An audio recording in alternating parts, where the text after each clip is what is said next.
Hello friends, welcome to SSC coaching centre. दोस्तों, आज मैं आपके लिए गणित के इंपॉर्टेंट प्रश्न कराऊंगा, तो वीडियो को पूरा देखिएगा। चलिए स्टार्ट करते हैं। पहला सवाल है, एक वस्तु के अंकित मूल्य तथा क्रय मूल्य का अनुपात 7:6 है।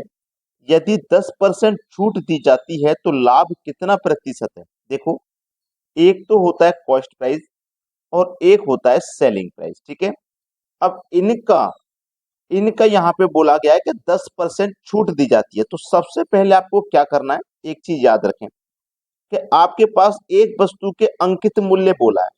अंकित मूल्य का मतलब होता है मार्क प्राइस। ठीक है। अंकित मूल्य का मतलब क्या होता है? Mark price. ठीक है। अंकित मूल्य का मतलब होता है मार्क प्राइस। तो यहाँ हमारे पास क्या दिया गया है? अंकित मूल्य तथा क्रय मूल्य। अंकित मूल्य और क्रय मूल्य, तो इनका अनुपात है 7:6। अब पहले उसने अंकित मूल्य बोला है तो पहले वाला अनुपात अंकित मूल्य का होगा, यानी कि 7 अनुपात अंकित मूल्य का है। ठीक है। बाद में क्रय मूल्य बोला है तो बाद वाला अनुपात क्रय मूल्य का होगा, यानी कि 6 अनुपात है आपका क्रय मूल्य का है। अब एक चीज याद रखिएगा हमेशा, ये हमारे पास अनुपात है। अनुपात कटने के बाद होता है। जैसे हमारे पास क्या है? अनुपात 7:6 है, यही तो है। तो इससे पहले की जो संख्या रही होगी वो 70:6 रही होगी, या कुछ और भी हो सकती है। तो 0 से 0 कट गया, या 10 से कटा दो 7 बार में, 10 से कटा दो 6 बार में, तो यही अनुपात आ गया। तो मैं इसको 60 मान सकता हूँ और मैं इसको 70 मान सकता हूँ। ठीक है। अब हमसे बोला गया कि 10% की छूट दी जाती है, और छूट किस पे दी जाएगी? अंकित मूल्य पे। जो वस्तु पे प्राइस लिखा हुआ होता है उसी पे छूट दी जाती है। तो देखो, 70 पे छूट दी जाएगी 10%। परसेंट का मतलब बटे में 100। दो जीरो से दो जीरो कट जाएंगे, 7 एकम 7, मतलब 7 रुपए की छूट दी जाएगी। 7 रुपए की छूट दी जाएगी। ठीक है। अब देखो, 70 रुपए की चीज है, उस पर हम 7 रुपए की छूट दे देंगे, तो उसे हम कितने में बेचेंगे? 70 रुपए उस पर लिखा हुआ है, जबकि उसका एक्चुअल प्राइस था 60 रुपया। उस पर हमने 70 लिख दिया, और 70 लिखने के बाद हमने उससे बोला कि हम 10% की छूट दे रहे हैं, मतलब 7 रुपए की छूट दे रहे हैं। तो हम उसे कितने में बेचेंगे? 63 रुपए में बेचेंगे कि नहीं बेचेंगे? अब जबकि रियल में उसका एक्चुअल प्राइस था 60 रुपए, और हम बेच रहे हैं अब उसे 63 में, तो अभी भी हमको फायदा हो रहा है 3 रुपए का। कितने पर? 60 पर। और प्रतिशत के लिए आप क्या करते हो? 100 से गुना। ठीक है। चलिए, 3 से कट जाएगा 60 20 बार में, और 20 से कट जाएगा 100 5 बार में, यानी कि जो प्रॉफिट है वो 5% का है। बी ऑप्शन हो जाएगा सवाल का सही जवाब। अब देखेंगे अगला प्रश्न। अगला प्रश्न है, एक कस्बे की जनसंख्या 8,000 है। यदि पुरुषों में 5% की वृद्धि हुई है और महिलाओं में 7.5% की वृद्धि हुई है, फिर जनसंख्या एक वर्ष बाद 8,460 हो जाएगी। पुरुषों की संख्या ज्ञात कीजिए।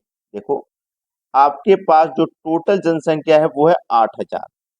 8,000 में क्या होता है? मेल और फीमेल, ये दोनों है। मेन की वृद्धि होती है 5%, और फीमेल की कितनी होती है? 7.5%। तो 7.5% होती है फीमेल की। तो इसको हम क्या कर सकते हैं? मेल की तो 5% हो रही है, फीमेल की कितनी हो रही है? 7.5।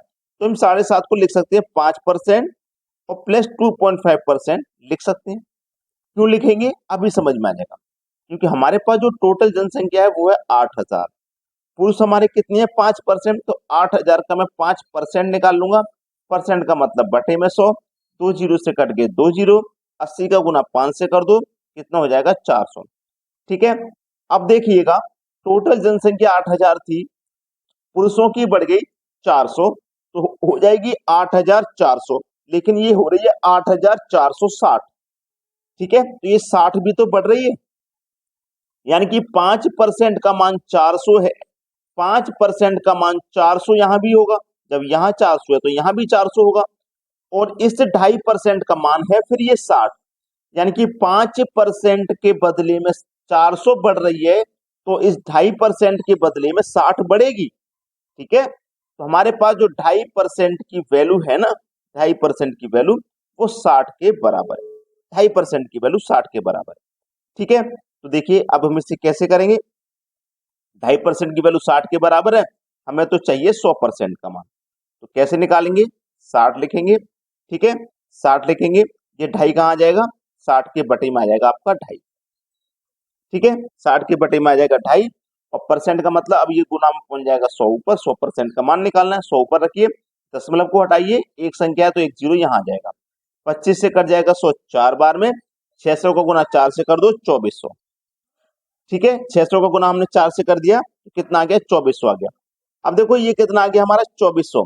हमारे पास जनसंख्या यहाँ पे कितनी थी, 8000। 8000 में हम जोड़ देंगे 2400, 8000 में हम जोड़ देंगे 2400। ठीक है, एक मिनट, हमसे पूछा है पुरुषों की जनसंख्या, पुरुषों की जनसंख्या निकालनी है ना, तो टोटल जनसंख्या हमारे पास 8000 है, उसमें से 2400 को हम माइनस करेंगे। 8000 में से 2400 गया तो बचेगा 5600, तो पुरुषों की जनसंख्या हो जाएगी हमारे पास 5600, यानी कि सी ऑप्शन हो जाएगा प्रश्न का बिल्कुल सही जवाब। अब देखेंगे अगला सवाल। अगला प्रश्न है, एक धनराशि साधारण ब्याज पर उधार दी गई, 5 वर्ष बाद इसका ब्याज मूलधन का 2/5 हो जाता है, ब्याज की दर ज्ञात कीजिए। देखो, जब हमें कोई प्रिंसिपल नहीं पता होता है तो हम उसे 100 मान लेते हैं। ठीक है, 100 मान लेते हैं। हमसे बोला है ब्याज मूलधन का कितना हो गया, 2/5 मूलधन का, तो मूलधन मैंने कितना माना है, 100 माना है, तो इस 100 का कितना हो गया, 2/5 हो गया है। तो 5 से कटाएंगे 100 को 20 बार में, 20 का गुना 2 से कर दो, ये आ जाएगा 40, मतलब कितना ब्याज हो गया, 40 हो गया। सिंपल इंटरेस्ट बराबर एक फॉर्मूला होता है, पी आर टी बटे 100, क्योंकि उसने साधारण ब्याज की दर पूछी है ना, इसी से निकल के आ जाएगी। ब्याज कितना है हमारे पास, 40, प्रिंसिपल हमने कितना माना, 100, रेट नहीं पता, टाइम है 5 वर्ष का, बटे में 100, 100 से ये 100 कट जाएगा, 5 से 40 कट जाएगा 8 बार में, तो रेट कितना आ गया, 8% का आ गया। पहला ऑप्शन हो गया सही जवाब। अब देखते हैं अगला सवाल। अगला प्रश्न है 40 गुने 1/3। अब इस सवाल को देख के आप समझ गए हो कि बिना बोर्ड मास के रूल के ये होगा नहीं, और बोर्ड मास का रूल अगर आपको मालूम है तो आप इसे कर पाओगे, नहीं मालूम तो नहीं कर पाओगे। ठीक है, जितने बच्चों को बोर्ड मास का रूल नहीं आता है वो वीडियो को देख लें, हमने वीडियो बना रखे हैं। देखिए यहाँ पे सबसे पहले हम क्या सॉल्व करते हैं बोर्ड मास के अकॉर्डिंग, ये बार, इसको बोलते हैं बार ब्रैकेट, इसको सॉल्व करते हैं सबसे पहले। अब देखो ये है -8 प्लस का 9, अगर ये बार नहीं होता तो आप कैसे सॉल्व करते, -8 प्लस का 9, तो ये आ जाता प्लस के 9 में से माइनस का 8 जाएगा तो प्लस का 1 बचेगा, यही तो आंसर आता।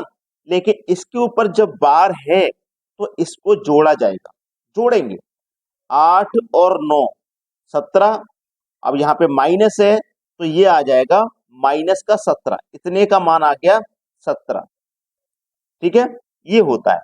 अब इसको सरल करिए, 40 गुने 1/3 ब्रैकेट में 15 प्लस 11 माइनस का इतने का मान 17। ठीक है, अब इस ब्रैकेट को सॉल्व करिए, 40 गुने 1/3। ठीक है, अब देखिएगा 15 और 11 को जोड़ा 26, 26, 15 11 26, 26 में से माइनस करेंगे 17 को, 26 में 17 माइनस कर दो कितना बचेगा, 9, 9 लिख दीजिए यहाँ पे, 3 तिया 9 कट गया, 40 का गुना 3 से कर दो, आंसर आ जाएगा 120, 120 दिया गया सी ऑप्शन में, ये सवाल का सही जवाब हो गया। अब देखेंगे अगला प्रश्न। अगला सवाल है 101 का स्क्वायर माइनस 99 का स्क्वायर का मान क्या है, हमें बताना है। देखिएगा अगर आप इसे ध्यान से देखेंगे तो आपको क्या लगेगा कि ए स्क्वायर माइनस बी स्क्वायर यहाँ पे हो रहा है, तो ए स्क्वायर माइनस बी स्क्वायर, अगर 101 को आप ए मान लेंगे, 99 को बी मान लेंगे, ए स्क्वायर माइनस बी स्क्वायर का फॉर्मूला यहाँ पे लग रहा है, तो ए स्क्वायर माइनस बी स्क्वायर बराबर क्या होता है, ए प्लस बी इनटू का ए माइनस बी, यही तो होता है, यानी कि ए और बी को एक बार जोड़ दो, एक बार घटा दो।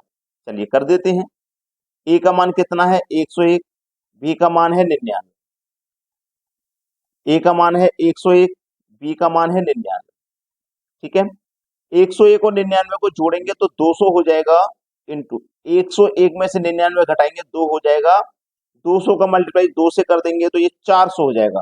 देखिए कितनी ही आसानी से आपने सवाल को कर लिया है, कोई परेशानी नहीं आई होगी। अब देखते हैं अगला सवाल।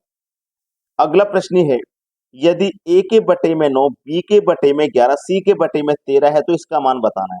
जब बराबर में संख्याएं हैं और आपको इस तरीके से संख्या दी गई हैं तो आपको अलग से संख्या फाइंड नहीं करनी, ए का मान 9 है, बी का 11 है, और सी का 13। तो ए का मान 9 है, बी का 11, सी का 13, बटे में बी का मान जो कि 11 है। ठीक है, कर लीजिए भाई। 13 11 9, इनको सबको जोड़ेंगे। 9 और 11 हो जाएगा 20, 20 में 13 जोड़ दो 33, बटे में 11। 11 से 33 कट जाएगा 3 बार में, तो आंसर है इस सवाल का 3। लेकिन ऑप्शन को आप देखोगे तो नहीं मिलेगा, लेकिन ऑप्शन यहाँ पे गलत लिख दिया गया है। तो ऑप्शन गलत लिख दिया गया है, लेकिन इसका आंसर जो आएगा आपका 3 आ रहा है। क्लियर है ना सभी को? अब देखते हैं अगला सवाल। अगला प्रश्न है, यदि x प्लस 1/x बराबर 3 है तो x की पावर 4 प्लस 1/x की पावर 4 का मान ज्ञात करना है। देखो, पावर यहाँ पे 4 है। जब पावर यहाँ पे 4 है तो इसको दो तरीके से सॉल्व कर सकते हैं। या तो इस पावर 4 को आप 2 और 2 में अलग कर लीजिए। भाई पावर जो 4 है इसको 2 और 2 में अलग कर लीजिए। ठीक है, या फिर एक दूसरा तरीका है जो मैं आपको समझाता हूँ। ये है आपके पास, आप यहाँ पे क्या कर सकते हो, दोनों पक्षों का वर्ग कर सकते हो, दोनों पक्षों का वर्ग। ठीक है, दोनों पक्षों का वर्ग मतलब है इसका भी वर्ग करूंगा मैं और इसका भी वर्ग करूंगा। तो इसका वर्ग करूंगा तो एक्स स्क्वायर प्लस 1/x² हो जाएगा। तो इसके ऊपर वर्ग लगाऊंगा, इसके ऊपर वर्ग लगाऊंगा, तो एक्स का भी स्क्वायर, 1 का स्क्वायर 1 रहेगा, एक्स का भी स्क्वायर हो जाएगा। ठीक है, बराबर इधर करूंगा मैं, 3 का स्क्वायर 9 हो जाएगा। दोनों का मैंने वर्ग कर लिया। अब वर्ग करने के बाद इधर भी हम क्या करेंगे, यहाँ पे ध्यान रखना है, इधर हम क्या करेंगे, जब यहाँ पे पावर हमारे पास 4 है तो मैं इसे 2 और 2 में अलग करूंगा। 2 और 2 में मैं इस पावर को जब अलग करूंगा तो यहाँ पे क्या करूंगा, 2 आ जाएगा। ठीक है, -2 करूंगा, जब दोनों जगह प्लस होता है तो आपका माइनस होता है। अब 9 में से 2 गया तो कितना आ गया, 7 आ गया। अब 9 में से 2 गया तो 7 आ गया है। प्रश्न का आंसर अभी नहीं आया है। हमने यहाँ पे देखो जो 4 पावर है इसको 2 और 2 में अलग कर लिया। पहले हमने पावर ये वाली 2, अब पावर 4 मत समझिए, पहले हमने ये वाली 2 पावर ली। जब पावर 2 होती है तो इसकी पावर भी 2 करते हैं, माइनस भी 2 करेंगे। अब एक और पावर हमारे पास 2 बची है। एक और पावर जब हमारे पास 2 बची है तो इस 7 के ऊपर ही रखेंगे, 7 के ऊपर ही रखेंगे और माइनस फिर से 2 करेंगे। तो 7 की पावर 2 का मान 49, माइनस कर दो 2, आंसर आ जाएगा 47। सी ऑप्शन बिल्कुल सही जवाब है। अब देखते हैं अगला प्रश्न। अगला प्रश्न है, 6 9 216 से चौथा समानुपाती ज्ञात करें। समानुपाती बोला है उसने, तो 6:9 समानुपाती 216 अनुपाते क्वेश्चन मार्क, यानी कि 3 संख्या है, चौथी संख्या पता करनी। ऐसा सवाल जब रहता है तो क्या करते हैं, याद रखना, पहली संख्या लास्ट वाली संख्या और बीच वाली दोनों संख्या। ठीक है, पहली संख्या लास्ट वाली संख्या बीच वाली दोनों संख्या, इनका आपस में मल्टीप्लाई करते हैं, यानी कि बीच वाली संख्याओं का मल्टीप्लाई कर लो आप आपस में। 9 गुने 216, ठीक है, बराबर 6 गुने क्वेश्चन मार्क। ठीक है, अब देखो 216 का गुना 9 से बाद में करना, पहले इससे इसको कटा लीजिए। 6 से कटाऊंगा, 6 तिया 18, 3 बचेगा 36, 6 छिंग 36। ठीक है, अब 36 का गुना 9 से कर दो तो ये हो जाएगा 324, यानी कि क्वेश्चन मार्क का जो मान है वो 324 है। सी ऑप्शन बिल्कुल सही जवाब है। अगर वीडियो को आपने लाइक नहीं किया तो सभी बच्चे वीडियो को लाइक कर दें और शेयर कर दें। ठीक है दोस्तों, धन्यवाद।